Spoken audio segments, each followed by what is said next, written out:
If you have a new account and you didn't reach KvK5 yet, should you replay KvK2, KvK3 or KvK4?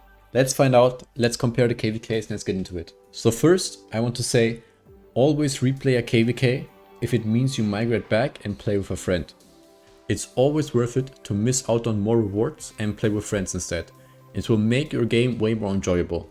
So if you have something, for example from your real life, who started playing the game 2 months after you, you're in KvK3, he's in KvK2, you could replay KvK3 when he reaches it.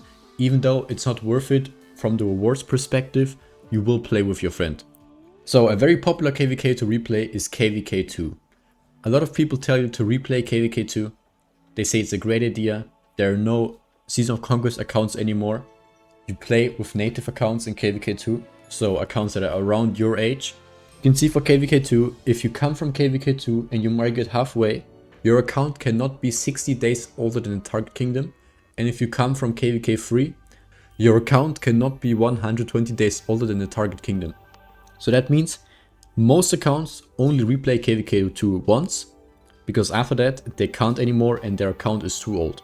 You'll be at most match of accounts 120 days older than you. And I'm gonna tell you now, if you grab the rewards of KvK2, if you already had the swap event, then don't replay it. There's only one scenario where replaying KvK2 is worth it, and that's if you lose the KvK. This is what a KvK2 map looks like, and when these Path 5 open, they are not sealed. So these will be fully open, and usually KvK2s end before King's Stand, and you can just walk around this whole map when the Path 5 opens. Which means, if you lose your KvK2 after the Path 5 opens, you can migrate back and you can replay the KvK2. But if you do win the KvK2, or if you lose KvK2 and you stay until the rewards, you should not replay anymore, because then you have the swap event, you're missing 2 commanders for the next KvK2 that you swapped, hopefully, you should really swap, and compared to KvK4, you get way less rewards. In KvK2 you only get 1 iconic crystal, which is very important for new accounts. In KvK4 you get 5 iconic crystals, assuming you get 30 million kills. In KvK4 you get better barbarians, which give more speed ups on average. In KvK4 you get Season of Conquest events, which you don't have in KvK2, which give you more rewards. And for spenders, KvK2 has a bad daily bundle and no armament bundles. Even though you have armaments unlocked, stuff like the daily armament supply is not available in KvK2. And KvK2 has the old Wheel of Fortune, which does not give healing speed ups, and it gives building speed ups instead. So now you know, KvK2, only replay it if you lose your Zone 6 fight. If you win Zone 6 or if you stay after Zone 6, don't replay it anymore. The next KvK we're looking at is KvK3. Why should you not replay KvK3? And you should not, and I'm gonna say it right out the gate, you should not replay KvK3. And there are multiple reasons for that. The first and biggest reason is that capturing the ziggurat and winning does not reward a legendary inscription. KvK2 does, KvK4 and beyond does, but KvK3 does not give you legendary inscription. And those inscriptions are very, very valuable and very rare. The next problems are very similar with KvK2. You don't have Season of Conquest barbs, which means you get low speed ups. In SOC, you get 20 minutes per barb. For spenders, there are no good daily commanders. The good daily commanders come once you hit KvK4, which means you have a slower account progression. And there are no Season of Conquest exclusive events that you do have in KvK4. Now looking at KvK4, is it worth to replay KvK4?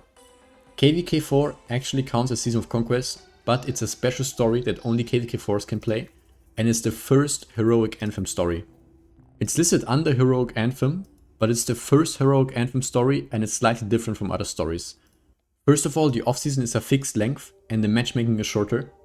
And I believe some events like the Supreme Strife are only for KvK5 and beyond. The reason why you should replay KvK4 if you can is that you get all the same rewards as a normal SOC KvK. You get Bastion Quest, you get Chris Technology, you get the high amount of speed up barbs, you get a legendary inscription from your autarch. You have all the bundles unlocked, you have the daily bundle with all the commanders if you're a spender and if you care about that. But the big upside to KvK5 when you're a young account, when we look at the immigration rules of the first Season of Conquest story, accounts coming to KvK4 can be no older than 240 days. So at most, you will play with accounts 240 days older than you, opposed to 2000 days older than you when you reach Season of Conquest.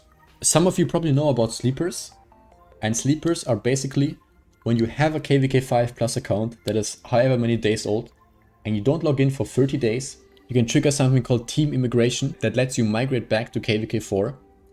And most KvK4 kingdoms have sleepers because you can get 7 March accounts, you can get V5 maxed out rally garrison sets, and players generally don't have that at this stage unless they're Krakens.